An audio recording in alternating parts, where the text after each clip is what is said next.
मुख्य निर्वाचन आयुक्त सुशील चंद्रा ने कहा कि चुनाव में समावेशी साझेदारी सुनिश्चित करने में देश ने उल्लेखनीय दूरी तय की है। पहले लोकसभा चुनाव से लेकर अब तक 7 दशक और 17 आम चुनावों के बाद मताधिकार का प्रयोग करने में महिलाओं की भागीदारी पुरुषों से अधिक हो गई। 2019 के आम चुनाव में उनकी भागीदारी 67% से अधिक थी।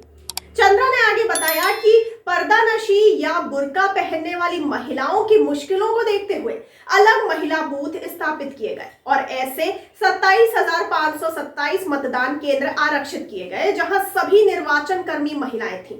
लैंगिक अंतर एक महत्वपूर्ण मापदंड है जो 1962 में 0 से लेकर 16.71% नीचे था। न केवल बंद हुआ है बल्कि 2019 में 0.17% से अधिक हो गया है। भारत में 1971 के चुनाव के बाद से महिला मतदाताओं में 235.72% की वृद्धि हुई है। आइए सबसे पहले जान लेते हैं कि क्या है महिला मतदाताओं की भूमिका। यदि किसी राज्य में 50% मतदाता है बिना महिला मतदाताओं के, तो किसी भी उम्मीदवार के जीतने की संभावना बहुत कम हो जाती है। यदि इसमें आधी आबादी जुड़ जाए तो मतदाताओं की संख्या बढ़कर करीब दोगुनी हो जाती है। इससे जीतने की संभावना बढ़ जाती है। इसीलिए राजनीतिक पार्टियां महिला वोटरों को आकर्षित करने के लिए सामाजिक मुद्दे जैसे शराब, दहेज, तलाक, महिला उत्पीड़न को कम करने पर जोर दे रही हैं। बहुत हद तक ये रणनीति कारगर भी साबित हुई है। 2 राज्य बिहार और यूपी के नतीजों ने महिला वोटरों की भूमिका को स्पष्ट रूप से उजागर किया है।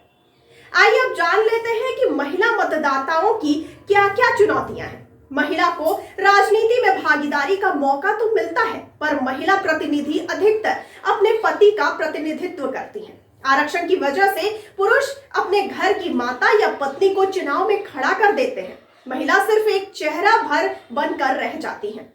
महिला मतदाता की और भी मुख्य चुनौतियां हैं, जैसे राजनीति की सीमित जानकारी और राजनीतिक विचार विमर्श करने के लिए मंच का नहीं होना। सामाजिक व्यवस्था में महिलाओं का निम्न स्थान होना भी निर्णय को प्रभावित करता है। महिलाएं परिवार या समाज के प्रभाव में आकर वोट करती हैं। शिक्षा का अभाव जिससे निर्णय लेने की क्षमता में प्रभाव पड़ता है।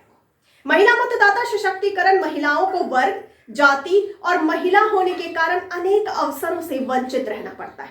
भारत की लगभग 50% आबादी केवल महिलाओं की है। मतलब पूरे देश के विकास के लिए इस आधी आबादी की जरूरत है जो अभी भी सशक्त नहीं है और कई सामाजिक प्रतिबंधों से बंधी हुई है।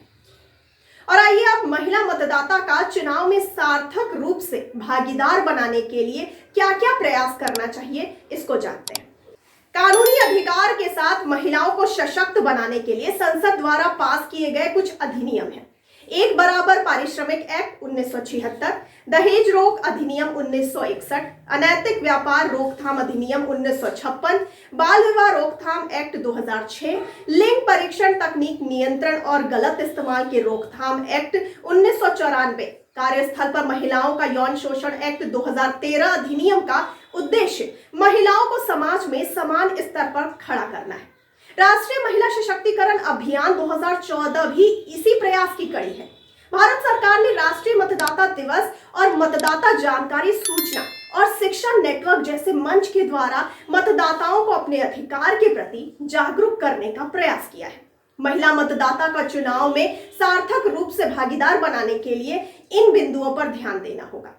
महिला शिक्षा के स्तर को बढ़ाना होगा, लैंगिक असमानता में कमी लाना, राष्ट्रीय महिला सशक्तिकरण अभियान को धरातल पर लाना, महिला प्रतिनिधि को उनके अधिकार के बारे में जानकारी प्रदान करना, राष्ट्रीय महिला सशक्तिकरण अभियान 2014 को सशक्त बनाना एवं धरातल पर उसे लागू करना।